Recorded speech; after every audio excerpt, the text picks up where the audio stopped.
බලාපොරොත්තු සපිරෙන යහපැතුම් ඉටුවන සුන්දර දිනයක් ඔබට ප්‍රාර්ථනා කරනවා. අද මම ඉෂ්ට කරනවා මීට ටික දවසකට ඇත්තට මාස කීපයකට ඉස්සෙල්ලා මම ඔබට උණු පොරොන්දුවක්. ලෝකයේ තියෙන හොඳම බෙහෙත දිව ඔසුව හදාගන්න ක්‍රමය ඉගෙන ගන්න සුවදනම් මෙන්න. කාලයක් ඉඳලා ඔබ බලාපොරොත්තු වෙන වීඩියෝවක් විනාඩි 10න් පෙන්නනවා. හතලම පෙන්නනවා. සමහරු කිව්වා ගණන් කියලා ඉනින් ගන්න එක. සමහරු කිව්වා ගන්න නැහැ කියලා. තිබුණත් ෆාමසි වලින් දෙන්නේ නැහැ කියලා තවත් කට්ටිය කිව්වා බටහිර වෛද්‍යවරුන්ගේ නිර්දේශකයන් තොරව. එහෙමනම් ඒ ප්‍රශ්නය අදින් ඉවරයි. ඔබට පුළුවනි ඉතා සුළු වියදමකින් ප්‍රෝබයොටික්ස් ගෙදරම හදාගන්න. හැබැයි මේ පෙන්වන පිළිවෙල ඒ ආකාරයට අනුගමනය කරන්න ඕන. මම නැවත නැවතත් අවධාරණය කළා වීඩියෝ කීපයකින්ම ප්‍රෝබයොටික්ස් තමයි ලෝකයේ තියෙන හොඳම බෙහෙත කියලා මේක පෙන්වලා දුන්නා. සර්ව රෝග නාශක දිව්‍ය ඖෂධය කියලා පෙන්වලා දුන්නා. මේක මේ අනුමානයෙන්වත් අත්දැකීමෙන් තොරවත් කියන ප්‍රකාශයක් නෙවෙයි. 100%ක්ම සනාතයි, 100%ක්ම අත්දැකීම් සහිතයි, 100%ක්ම විශ්වාසයෙන් භාවිතා කරන්න පටන් ගන්න. කිසිම නිදන්ගත රෝගයක් ඔබට හැදෙන්නේ නැහැ.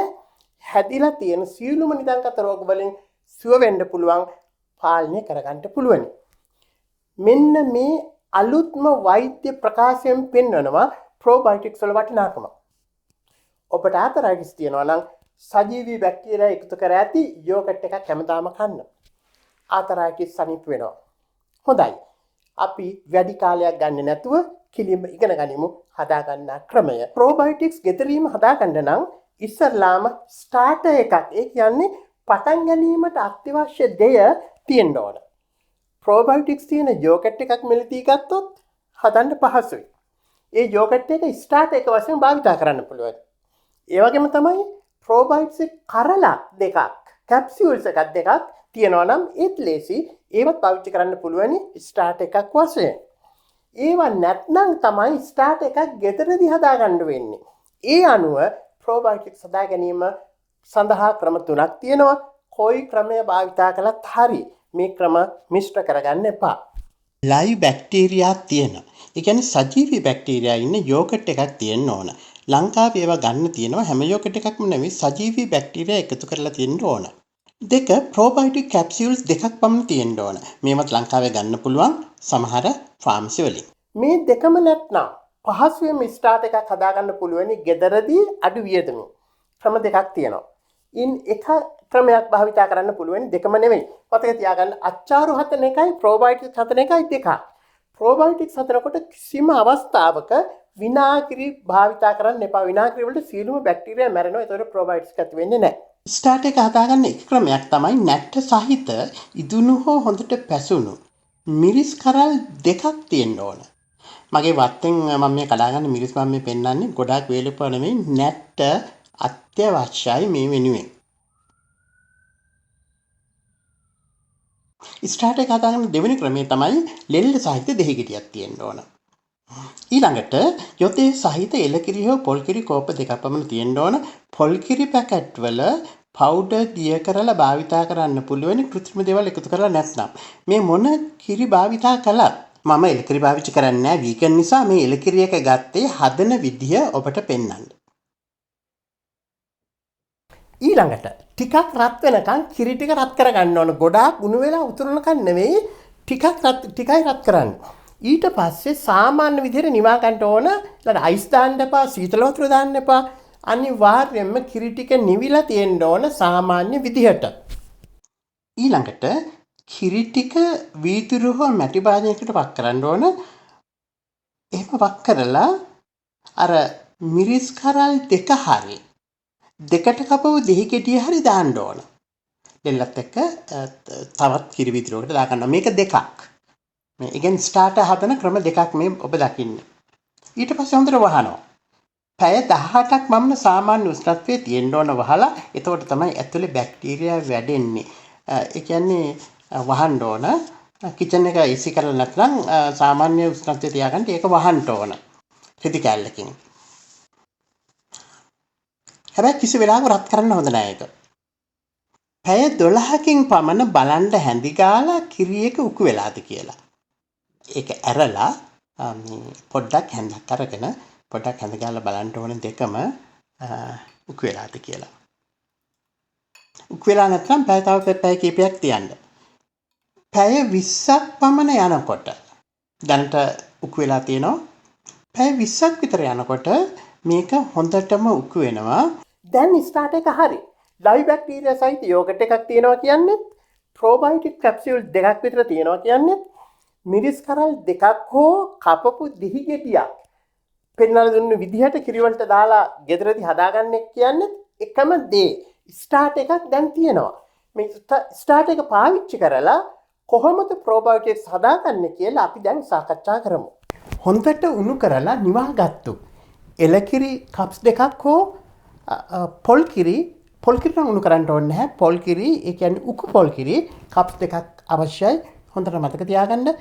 එලකිරි නම් අනිවාර්යයෙන්ම උණු කරන්න ඕනේ. මොකද නරක බැක්ටීරියා වැඩෙනවා. ඉක්මනට නරක වෙනවා. පොල් කිරි නම් බැක්ටීරියා නැහැ. ඒ පොල් කිරි පැකට්ස් වල ඒවා වෙන්න පුළුවන්. එහෙම නැත්නම් පොල් මිරිකල ගන්න පුළුවන්. පොල් මිරිකල නම් වඩා හොඳයි. උකු පොල් කිරි වෙන්න ඕන.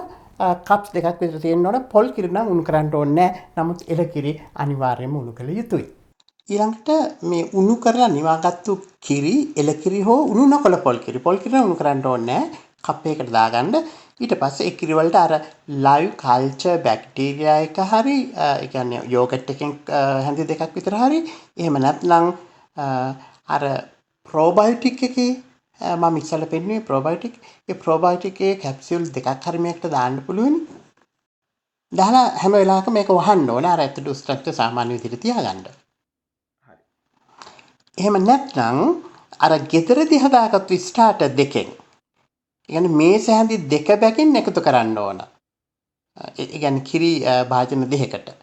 අර දෙහි දාපු මිශ්‍රණයෙන් හරි ඊළඟට මිරිස් දාපු මිශ්‍රණයෙන් හරි. ඒකත් හැම වෙලාවකම වහලා තියන්න ඕන. ඔය කිරි මිශ්‍රණය තවත් රස වෙන්න, බැක්ටීරියා වැඩි වෙන්න ඔබට පුළුවන් චූටියට කපපු එළවලු ටිකක් දාන්න ගෝවා කොළ, බීට්රූට් අල, බ්‍රොකොලි වැනි අල වර්ග. දැන් පැය 8ක් පමණ මේක සාමාන්‍ය උෂ්ණත්වයේ තියාගන්න ඕන. මේ ෆ්‍රිජ් එකට දාන්නේ නැහැ. ඊළඟට රත් කරන්නේ නැහැ. සාමාන්‍ය උෂ්ණත්වයේ තියෙනවා. ඊට පස්සේ ෆ්‍රිජ් එකට ඒක දාගන්නවා තමන් භාවිතා කරන්න. මේක සතියක් පමණ පාවිච්චි කරන්න පුළුවන්. ඊළඟට අර ස්ටාර්ටර් දෙකේ දැන් අර ඒ කියන්නේ මිරිස් වලිනුයි දෙහි වලිනුයි හදපු දෙකක් තියෙනවානේ ඉතිරි වෙච්ච ටික. ඒ දෙකේ ඉතිරි ටික මේ ෆ්‍රීසර් බෑග්ස් වලට දාලා ෆ්‍රීස් කරන්න පුළුවන්. ඊළඟ සතිය වලට හදාගන්න ඉස්සෙල්ලා හදපු ප්‍රෝබයෝටික් එක සතියයි භාවිතා කරන්න පුළුවන්. ෆ්‍රීස් කළාට ලයිව් හොඳ බැක්ටීරියා මැරෙන්නේ නැහැ. ඒ වගේ ක්‍රියාකාරීත්වය අඩු වෙනවා විතරයි. ආයේ එළියට අරගෙන ආයේ මේ ප්‍රෝබයෝටික් හදන්න පටන් ගත්තාම ඒ ඩෝම නිදාගත් ස්වභාවයෙන් තියෙන ඒ බැක්ටීරියා ආයේ ක්‍රියාත්මක වෙන්න පටන් ගන්නවා. ඒ නිසා මේ දෙකම සිප්ලොක් බෑග් වලට දාලා ෆ්‍රීස් කරගන්න පුළුවනි. මේක මාස ගාණක් ඔබට තියාගන්න පුළුවන්. ටික ටික අරගෙන දාලා මේ ප්‍රෝබයෝටික් හදාගන්න පුළුවන්. සතිය ඉවරුණාට පස්සේ අර ෆ්‍රීස් කරපු ස්ටාර්ට් එකෙන් ටිකක් දාලා ඊළඟ සතියට හදාගන්න පුළුවන්. මේ විදිහට ෆ්‍රීස් කරපු එකෙන් ටික දාලා හැම සතියකම මේ විදිහට අලුත් ප්‍රෝබයෝටික්ස් හදාගන්න පුළුවන් මාස 3ක් පමණ යනකම්. ඊට පස්සේ අලුතෙන් ස්ටාර්ට් එකක් හදාගන්න වෙනවා. ඔන්න දැන් ඉගෙන ගත්තා හදාගන්න ක්‍රමය. උත්සාහ කරලා බලන්න. පවුලේ සියලු දෙනාම දිනපතාම ගත යුතු ආහාරයක් මේක. ලයිව් කල්චර් තියෙන යෝගට සල්ලි දීලා හැමදාම කන්න පුළුවන් නම් මෙච්චර මහන්සි වෙන්න දෙයක් නැහැ. ඊළඟට ප්‍රෝබයෝටික් කැප්සියුල් හැමදාම ගන්න පුළුවන් නම් ඒත් මෙච්චර මහන්සි වෙන්න දෙයක් නැහැ.